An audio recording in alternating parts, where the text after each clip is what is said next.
Hi students, ఈరోజు క్లాస్లో dynamic analysis మీద ప్రాబ్లమ్స్ డిస్కస్ చేసుకుందాము. ఫస్ట్ ఆఫ్ ఆల్ ప్రాబ్లమ్ చదువుకుందాం. Consider axle vibration of the steel bar as shown in figure, develop the global stiffness and mass matrix, determine the natural frequency and mode shapes. కొన్ని ప్రాబ్లంలో ఏంటంటే natural frequency వరకే find out చేయమని అడుగుతాడు, కొన్ని అట్లా mode shapes కూడా draw చేసి చూపించమని అడగడం జరుగుతుంది. అయితే మనకి గివెన్ డేటా ఏమి ఇచ్చాడు అంటే ఇక్కడ ఒక ఫిగర్ అనేది ఇవ్వడం జరిగింది. ఇది 1 డైమెన్షనల్ ప్రాబ్లం కనుక మనకి ఎక్స్ డైరెక్షన్లో ఇక్కడ మెన్షన్ చేయడం జరిగింది. సో ఏరియా ఇచ్చాడండి, అలాగే వాటి యొక్క లెంత్, ప్రతి ఒక్క ఎలిమెంట్ యొక్క లెంత్ ఇవ్వడం జరిగింది. నెక్స్ట్ మనకి ఇక్కడికి వచ్చేసినట్లయితే మనకి ఫార్ములాస్ తెలుసు. మాస్ మ్యాట్రిక్స్ అనేది ఫైండ్ అవుట్ చేయాలి. ఇక్కడ మాస్ మ్యాట్రిక్స్ అన్నాడు, అలాగే గ్లోబల్ స్టిఫ్నెస్ మ్యాట్రిక్స్ అన్నాడు. ఇక్కడ చూడండి, డైనమిక్ అనాలిసిస్లోకి వచ్చేసరికి ఏంటంటే మనకు గ్లోబల్ స్టిఫ్నెస్ మ్యాట్రిక్స్ అనేది ఈ విధంగా ఫార్ములా ఉంటుంది. వేర్ మాస్ మ్యాట్రిక్స్ దగ్గరికి వచ్చేసరికి అయితే ఫార్ములా ఈ విధంగా ఉంటుంది. ఇక్కడ చూడండి, మాస్ మ్యాట్రిక్స్ ఫైండ్ అవుట్ చేయాలి అని అంటే మనకి ఇక్కడ రో డెన్సిటీ వాల్యూ తెలియాలి, ఏరియా తెలియాలి, లెంత్ తెలియాలి. సో ఏరియా లెంత్ అనేది మనకి ప్రాబ్లంలోనే ఇచ్చేసాడు, ఫిగర్లో మనకి మెన్షన్ చేసి చూపించాడు. ఇక్కడ దీనిలో మనకి ఇది global stiffness matrix find out చేయాలంటే ఇక్కడ యంగ్స్ మాడ్యులస్ వాల్యూ తెలియాలి, ఏరియా తెలియాలి, అలాగే లెంత్ తెలియాలి. సో ఏరియా అండ్ లెంత్ అనేది మనకి ఈ ఫిగర్లో ఇవ్వడం జరిగింది, అందుకని నో ప్రాబ్లం. బట్ మనకి తెలియాల్సింది ఏంటి, డెన్సిటీ వాల్యూ ఒకటి తెలియాలి, అలాగే యంగ్స్ మాడ్యులస్. ఈ 2 వాల్యూస్ ఉంటేనే మనం ఆ 2 కూడా ఫైండ్ అవుట్ చేయడం జరుగుతుంది. అయితే ప్రాబ్లంలో వాడు ఇవ్వలేదు కనుక మనకి ఈ ఫెమ్లో ఏంటంటే మనం కొన్ని వాల్యూస్ అనేవి ఎజ్యూమ్ చేసుకోవచ్చు అన్నమాట. సో మనకి ఇక్కడ మెటీరియల్ అనేది మెన్షన్ చేశాడు, స్టీల్ బార్ అని చెప్పేసి. సో కొన్ని మెటీరియల్స్కి అంటే ప్రతి మెటీరియల్కి ఏంటంటే దానికి ఒక స్పెసిఫిక్ వెయిట్ అనేది ఉంటుంది. సో ఆ మెటీరియల్ని బట్టి మనకి జనరల్గా రిపీటెడ్గా ఏవైతే వస్తాయి, క్యాస్ట్ ఐరన్ అని, మైల్డ్ స్టీల్, అలాగే స్టీల్ బార్స్. సో ఈ విధంగా ఇవే కదా ఎక్కువగా రిపీటెడ్గా వచ్చే ప్రాబ్లమ్స్లో వచ్చే ఇవి గనక వాటి యొక్క మెటీరియల్స్ ఒక ఐడియా ఉంటే తెలుసుకుంటే మనం ఈజీగా నోట్ చేసేయచ్చు. అయితే అన్ని ప్రాబ్లమ్స్కి ఇలా ఎజ్యూమ్ చేసుకోవాలంటే అన్ని ప్రాబ్లమ్స్కి ఎజ్యూమ్ చేసుకోకూడదండి, వాడు ఇచ్చేస్తాడు. ఒకవేళ ఇవ్వకపోతే కనుక మనం ఒక 2-3 మెటీరియల్స్ని ఫిక్స్డ్గా మనం గుర్తుపెట్టేసుకుంటే సరిపోతుంది. సో ఇక్కడ స్టీల్ బార్ ఇచ్చాడు కనుక దాని యొక్క స్పెసిఫిక్ వెయిట్ అనేది మనం తీసుకోవాలి, అందుకని ఎజ్యూమ్ అని మనం నోట్ చేసుకున్నాము. అలాగే యంగ్స్ మాడ్యులస్ కూడా మనం ఎజ్యూమ్ అని మనం తీసుకోవడం జరిగింది. సో స్పెసిఫిక్ వెయిట్ అనేది తీసుకున్న తర్వాత దానికి డెన్సిటీలో కన్వర్ట్ చేయాలి. సో మనకు కావాల్సిందే రో అండ్ ఈ వాల్యూస్ కదా. సో డెన్సిటీని కన్వర్ట్ చేయాలంటే ఏదైనా మనం డెన్సిటీకి కన్వర్ట్ చేయాలి అని అంటే బై 9.81తో మనం డివైడ్ చేయడం జరుగుతుంది. ఇది మనకి తెలుసు కదా, గ్రావిటేషనల్ వాల్యూ అని. సో ఇలా కన్వర్ట్ చేసుకున్న తర్వాత యూనిట్స్ అనేవి మెన్షన్ చేయడం జరుగుతుంది. సో ఇలాగ మనకు కావాల్సిన ఫార్ములా ఏవైతే వాల్యూస్ ఉన్నాయో మనకి వాటికి సంబంధించిన వాల్యూస్ అన్ని స్పెసిఫిక్గా మనకు వచ్చేసినాయి కదండి. సో ఆ వాల్యూస్ అన్నీ తీసుకెళ్ళి ఈ ఫార్ములాస్లో సబ్స్టిట్యూట్ చేయండి. సబ్స్టిట్యూట్ చేస్తే మనకి ఇచ్చిన ఫిగర్లో 2 ఎలిమెంట్స్ మాత్రమే ఉన్నాయి. So K1 K2 find out చేస్తారు, అలాగే మాస్ మ్యాట్రిక్స్లో M1 M2 ఫైండ్ అవుట్ చేస్తారు. సో ఆ వాల్యూస్ అన్ని సబ్స్టిట్యూట్ చేసిన తర్వాత మీరు యూనిట్స్ మాత్రం చాలా కేర్ఫుల్గా కన్వర్ట్ చేసుకోవాలండి. యూనిట్స్ ఐదర్ ఎంఎంలో కానీ, లేకపోతే మీటర్స్లో కానీ, లేదా సెంటీమీటర్స్, ఇలా ఏదో ఒక యూనిట్ మాత్రమే మీరు చూసుకోవాలి. సో K1 ఫైండ్ అవుట్ చేస్తారు, అలాగే K2 అనేది ఫైండ్ అవుట్ చేస్తారు. అలాగే ఈ రెండింటిని కలిపి global stiffness matrix K1 + K2 2 add చేస్తారు. నోట్ పాయింట్స్ మీరు మెన్షన్ చేయాలి. దీని ప్రకారంగా మీరు గ్లోబల్ స్టిఫ్నెస్ మ్యాట్రిక్స్ 2 కలిపి యాడ్ చేస్తారు. సో ఈ ఎడిషన్ ప్రాసెస్ ఎలాగా అనేది ప్రీవియస్ వీడియోస్లో ఆల్రెడీ చెప్పడం జరిగిందండి క్లియర్గా. ఒకవేళ తెలియకపోతే చూడండి, తెలిస్తే no problem. Next mass matrix కూడా సేమ్ ఫార్ములా వేసేయడం, అలాగే ఈ వాల్యూస్ అన్నీ మనకు ఉన్నాయి కదా గివెన్ డేటాలో. కొన్ని మనం ఎజ్యూమ్ చేసుకున్నాం, కొన్ని ఆల్రెడీ వాడు ఇచ్చాడు. ఇవ్వడం జరిగింది కనుక అవి సబ్స్టిట్యూట్ చేస్తే మనకి M1 అనేది మ్యాట్రిక్స్ వస్తుంది. అలాగే M2 ఎలిమెంట్ 2 కూడా మనం ఫైండ్ అవుట్ చేయడం జరగాలి. సో ఇలా ఫైండ్ అవుట్ చేసిన తర్వాత global stiffness matrix M = M1 + M2 same method మనం గ్లోబల్ స్టిఫ్నెస్ మ్యాట్రిక్స్ ఎలా ఫైండ్ అవుట్ చేసుకున్నామో సేమ్ అదే విధంగా మాస్ మ్యాట్రిక్స్ కూడా ఫైండ్ అవుట్ చేయడం జరుగుతుంది.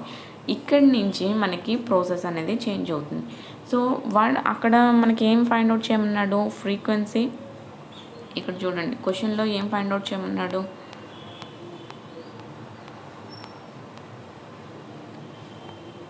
ఇక్కడ న్యాచురల్ ఫ్రీక్వెన్సీ ఫైండ్ అవుట్ చేయమన్నాడు.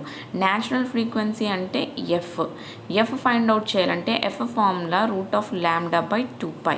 సో ఎఫ్ ఫైండ్ అవుట్ చేయాలంటే ముందు లాంబ్డా వాల్యూ మనకు తెలిసి ఉండాలి. అందుకోసం మనం ఇక్కడ ఏం చేస్తున్నామంటే ఇక్కడ చూడండి లాంబ్డా ఫైండ్ అవుట్ చేయడానికి మనం పాలినామియల్ టెక్నిక్ అనేది యూజ్ చేస్తాం. దానికి ఫార్ములా ఏంటంటే det(k - λm) = 0. ఇది ఫార్ములా. సో K అంటే మనకి stiffness matrix, global stiffness matrix అండి. లాంబ్డా అనేది మనం ఈ వేరియబుల్ అలా వదిలేస్తాము. వేరే M అంటే గ్లోబల్ మాస్ మ్యాట్రిక్స్. సో ఆ రెండు ఫైండ్ అవుట్ చేయడం జరిగింది కనుక ఈ ఫార్ములాలో సబ్స్టిట్యూట్ చేసేయండి. సబ్స్టిట్యూట్ చేసిన తర్వాత ఇక్కడ మనం ఏం చేస్తామంటే బౌండరీ కండిషన్స్ అప్లై చేస్తాం. సేమ్ మనకి బార్ ఎలిమెంట్స్ తీసుకుంటాం కదా, స్టెప్డ్ బార్ ప్రాబ్లమ్స్ ఎలా అయితే చేస్తామో గ్లోబల్ స్టిఫ్నెస్ మ్యాట్రిక్స్ తర్వాత ఫెమ్ ఈక్వేషన్ F = KQ అని చెప్పి ఇక్కడ బౌండరీ కండిషన్స్ అప్లై చేసి మనం రో కాలమ్ ఎలిమినేట్ చేస్తాం కదా, అదే పద్ధతిలో ఇక్కడ ఏం చేస్తున్నామంటే లాంబ్డా ఫైండ్ అవుట్ చేయడానికి ఈ ఫార్ములాలో సబ్స్టిట్యూట్ చేస్తున్నాము. ఇక్కడ బౌండరీ కండిషన్స్ అప్లై చేస్తాము. సో ఏదైతే ఫిక్స్డ్ పొజిషన్స్ ఉన్నాయో అవి రో కాలమ్ అనేది ఇక్కడ ఎలిమినేట్ చేయడం జరుగుతుంది.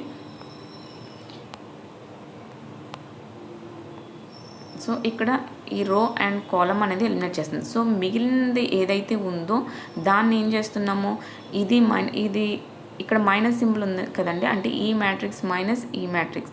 సో ఇది లాంబ్డా అనేది ఇంటూలో ఉంది కనుక ఈ మ్యాట్రిక్స్కి సో ఇంటూ ఇది చేస్తాం.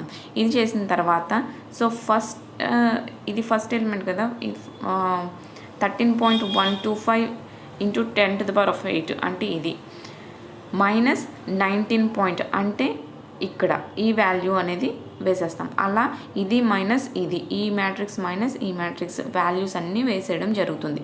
సో ఈ మ్యాట్రిక్స్ అనేది దీనికి డెట్ అనేది డెట్ చేయాలి కనుక డెట్ అంటే నథింగ్ బట్ AD - BC అండి. సో ఈ ఫస్ట్ ఏదైతే తీసుకున్నామో వాల్యూస్ అదంతా A కింద మనం తీసుకోవాలి, అండ్ సెకండ్ B, అండ్ ఇది C, అండ్ ఇది D. సో దీనికి డెట్ ఆఫ్ ఎనీ మ్యాట్రిక్స్ అంటే AD - BC = 0 అని వస్తుంది. సో ఇలా క్రాస్ మల్టిప్లికేషన్ అనమాట. సో ఇలా వేసుకున్న తర్వాత మనం అది వాల్యూస్ ఆ నెక్స్ట్ స్టెప్ మనం మల్టిప్లై చేసినట్లయితే మనకు ఒక ఈక్వేషన్ అనేది ఫామ్ అవుతుంది. సో ఇది ఈక్వేషన్ అనేది ఈ విధంగా ఫామ్ అవుతుంది. ఈ ఈక్వేషన్ను మనం ఏం చేయాలంటే సాల్వ్ చేయాలి. సాల్వ్ చేసినప్పుడు ఏమవుతుంది, మీకు 2 వాల్యూస్ లాంబ్డా వాల్యూస్ 2 వస్తాయి. సో λ1 కింద ఒకటి తీసుకుంటాం, అలాగే λ2 కింద ఇంకోటి తీసుకుంటాం. ఎందుకు 2 వాల్యూస్ వస్తాయంటే ఇక్కడ హయ్యర్ డిగ్రీ 2 ఉంది కనుక మనకు 2 వాల్యూస్ రావడం జరుగుతాయి. నెక్స్ట్ వచ్చేసరికి ఫ్రీక్వెన్సీ. ఇప్పుడు ఫ్రీక్వెన్సీ ఫైండ్ అవుట్ మనల్ని అడిగిందే ఫ్రీక్వెన్సీ ఫైండ్ అవుట్ చేయమని అడిగాడు. కాకపోతే ఇక్కడ అన్నోన్ వేరియబుల్ అనేది ఒకటి ఉంది కనుక లాంబ్డా, దాన్ని ఫైండ్ అవుట్ చేయడానికే మనం ఇది చేస్తున్నాం అన్నమాట.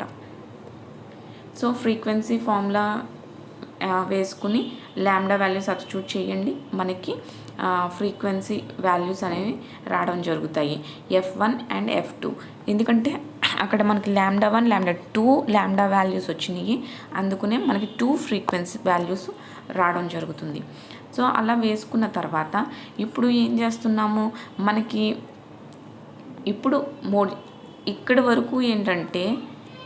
వరకు ఏంటంటే ఫస్ట్ స్టెప్ అనేది కంప్లీట్. వాడు find out the frequency vibration అని అడిగాడు కదండి. సో న్యాచురల్ ఫ్రీక్వెన్సీ అని అడిగాడు కదా. సో న్యాచురల్ ఫ్రీక్వెన్సీ ఇక్కడతో ఫైండ్ అవుట్ చేయడం జరిగిపోయింది.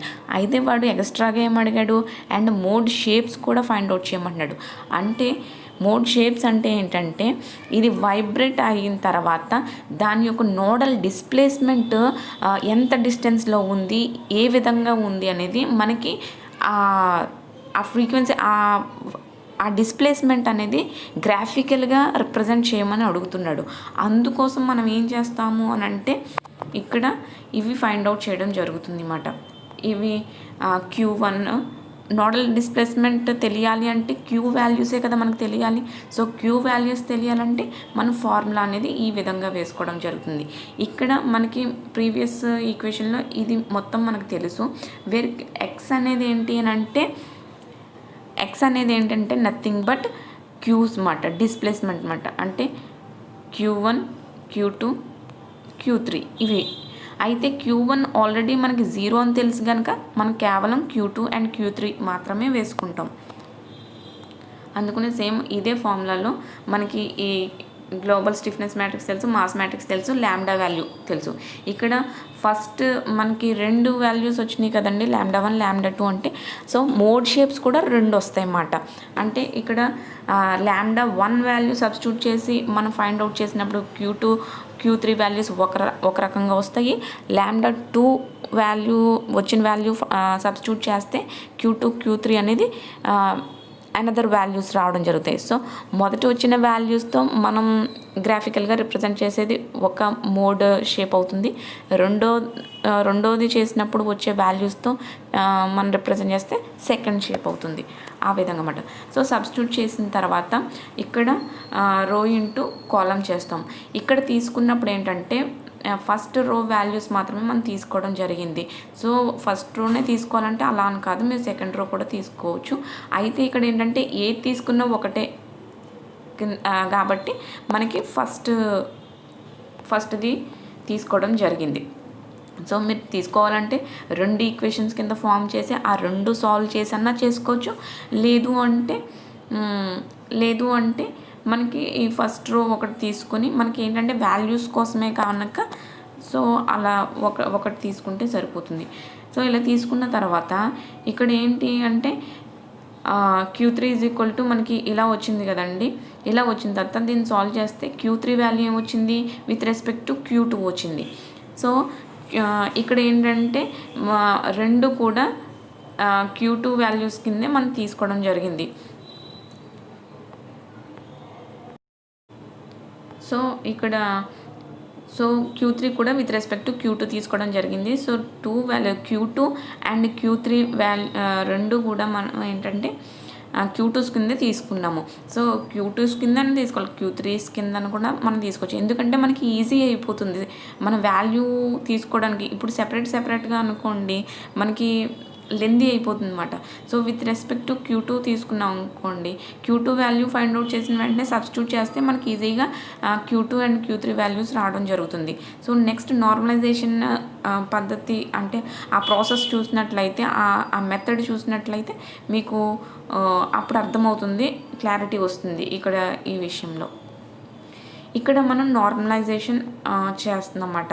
సో నార్మలైజేషన్ ఎందుకు చేస్తున్నాము అని అంటే ఇక్కడ మనకి ఈ వాల్యూస్ అనేవి మనం ఫైండ్ అవుట్ చేయాలి కదా. సో దానికోసం చేస్తున్నాం. నార్మలైజేషన్ ఎప్పుడు కూడా మనం 1కి ఈక్వేట్ చేయాలి.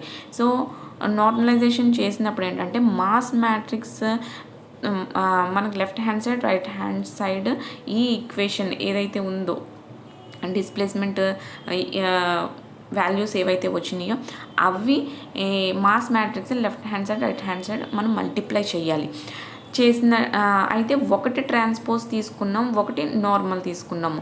అంటే ఒకటి ఏంటంటే కాలం వైజ్ తీసుకున్నాము, ఒకటి రో వైజ్ తీసుకున్నాము, ఇంకోటి కాలం వైజ్ తీసుకుని మనం both left hand side and right hand side multiply చేస్తున్నాం మాస్ మ్యాట్రిక్స్కి. చేసి అది 1కి ఈక్వేట్ చేస్తున్నమాట. ఎందుకు ఒకటి ట్రాన్స్పోజ్ కింద తీసుకోవడం అంటే కాలం వైజ్ తీసుకోవడం, ఒకటి రో వైజ్ తీసుకోవడం ఎందుకు అంటే ఎనీ మ్యాట్రిక్స్ ఏదైనా 2 మ్యాట్రిక్స్ ఉంది అంటే చూడండి, ఇప్పుడు ఈ ఆర్డర్ ఎంత 1 × 2. నెక్స్ట్ ఆర్డర్ ఎంత వస్తుంది అంటే ఈ మ్యాట్రిక్స్ యొక్క ఆర్డర్ ఎంత వస్తుంది 2 × 1.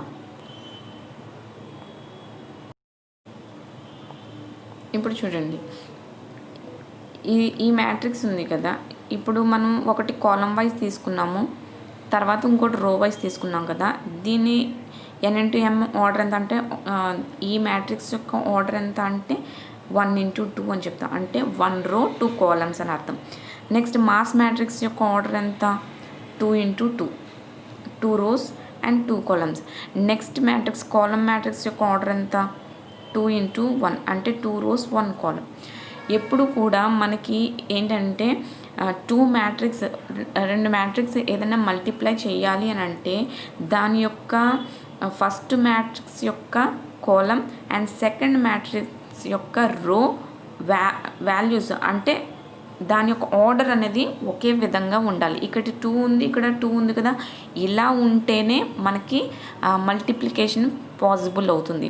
ఒకవేళ ఇలా లేకుండా ఇక్కడ ఏదో 3 అనో లేకపోతే 1 అనో వేరే అంటే మ్యాచ్ అవ్వకుండా వేరే ఏదన్నా ఆర్డర్ ఉంది, వేరే నెంబరింగ్ ఉంది అని అంటే మనకి అది మల్టిప్లై అవ్వదు.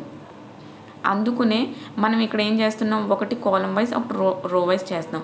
ఇప్పుడు చూడండి, ఇది 2×2 ఆర్డర్ ఉంది కదా, ఇది 1×2 ఆర్డర్ ఉంది. సో ఇక్కడ ఇది మనకి దీని ఫస్ట్ మ్యాట్రిక్స్ యొక్క కాలం, సెకండ్ మ్యాట్రిక్స్ యొక్క రో మనకి ఒకటే ఆర్డర్ ఉంది కనుక ఈ రెండు మల్టిప్లై చేయడం వల్ల మనకి 1×2 ఆర్డర్లో మ్యాట్రిక్స్ వస్తుంది. ఈ ఫస్ట్ 2 మ్యాట్రిక్స్ మల్టిప్లై చేయడం వల్ల ఆ తర్వాత ఉన్న మ్యాట్రిక్స్ 2×1 కదా. సో ఈ రెండు మల్టిప్లై చేయడం వల్ల ఏమవుతుంది, 2 క్యాన్సిల్ అయిపోయి మనకి ఒకే సింగిల్ వాల్యూ అనేది రావడం జరుగుతుంది. అందుకునే మనం ఒకటి ట్రాన్స్పోజ్ కింద తీసుకోవడం జరుగుతుంది. సో ఇలా చేయడం వల్ల దీన్ని మనం మల్టిప్లై చేస్తే కంప్లీట్గా మనకేమొస్తుంది, ఈ విధంగా ఫామ్ అవుతుంది. ఈక్వల్ 1కి ఈక్వల్ చేసాం కదా. సో క్యూ వాల్యూ అనేది ఒకే వాల్యూ కింద వచ్చింది. సో Q2 వాల్యూ వచ్చింది కనుక మనం ఈజీగా ఇది సబ్స్టిట్యూట్ చేయాలి. ఎందుకంటే Q3 in terms of Q2 తీసుకున్నాం కనుక దాంట్లో ఇక్కడ సబ్స్టిట్యూట్ చేసాము. క్యాలిక్యులేట్ చేసినప్పుడు మనకి ఈ వాల్యూ రావడం జరిగింది. సో మ్యాట్రిక్స్లో ఈ వాల్యూ వేసేసాం. అలాగే సిమిలర్లీ మనం సెకండ్ λ2కి అనదర్ వాల్యూ వచ్చింది కదా. సో ఈ ప్రాసెస్లో ఎలా అయితే చేసామో అదేవిధంగా λ2 వాల్యూ సబ్స్టిట్యూట్ చేసి మనం ఈ క్యాలిక్యులేషన్ అంతా చేయడం జరుగుతుంది. ఇలా చేసిన తర్వాత మనకి x2 అనేది ఇన్ టర్మ్స్ ఆఫ్ Q2, అంటే Q3 కూడా ఇన్ టర్మ్స్ ఆఫ్ Q2 కింద తీసుకుంటే మనకి పాయింట్స్ అనేది ఈ విధంగా వస్తుంది. ఇలా వచ్చిన తర్వాత దీనికి నార్మలైజేషన్ మనం చేసినట్లయితే మనకి Q2 వాల్యూ వస్తుంది. సో నోడల్ డిస్ప్లేస్మెంట్ పాయింట్స్ అనేవి మనకి రావడం జరుగుతుంది. ఇవి తీసుకుని మోడ్ షేప్, క్వశ్చన్లో అడిగిందే మోడ్ షేప్స్ కూడా ఫైండ్ అవుట్ చేయమని కదా. సో ఎక్స్ డైరెక్షన్లో మనం డిస్ప్లేస్మెంట్ అంటే డిస్టెన్స్ అనేది మెన్షన్ చేస్తాము. వై డైరెక్షన్లో నోడల్ డిస్ప్లేస్మెంట్, సో ఇది ఎంత డిస్టెన్స్లో ఉంది, అలాగే దీని యొక్క డిస్ప్లేస్మెంట్ పాయింట్ అనేది ఎంత హైట్లో ఉన్నది అనేది ఎక్స్ అండ్ వై డైరెక్షన్లో మనం రిప్రజెంట్ చేయడం జరుగుతుంది. సో మనకి పాజిటివ్ సైన్ వస్తే పాజిటివ్ సైడ్, నెగిటివ్ సైన్ వస్తే నెగిటివ్ సైడ్ అనేది మెన్షన్ చేసి గ్రాఫ్ అనేది ఈ విధంగా డ్రా చేయాలి. సో సెకండ్ దానికి కూడా మనకి వాల్యూస్ వచ్చినాయి కదా, ఆ వాల్యూస్ తీసుకుని మనకి గ్రాఫ్ అనేది ఈ విధంగా ఎక్స్ అండ్ వై డైరెక్షన్లో మనం రిప్రజెంట్ చేస్తే మనకి ప్రాబ్లం అనేది సాల్వ్ అయిపోతుంది. So thanks for watching.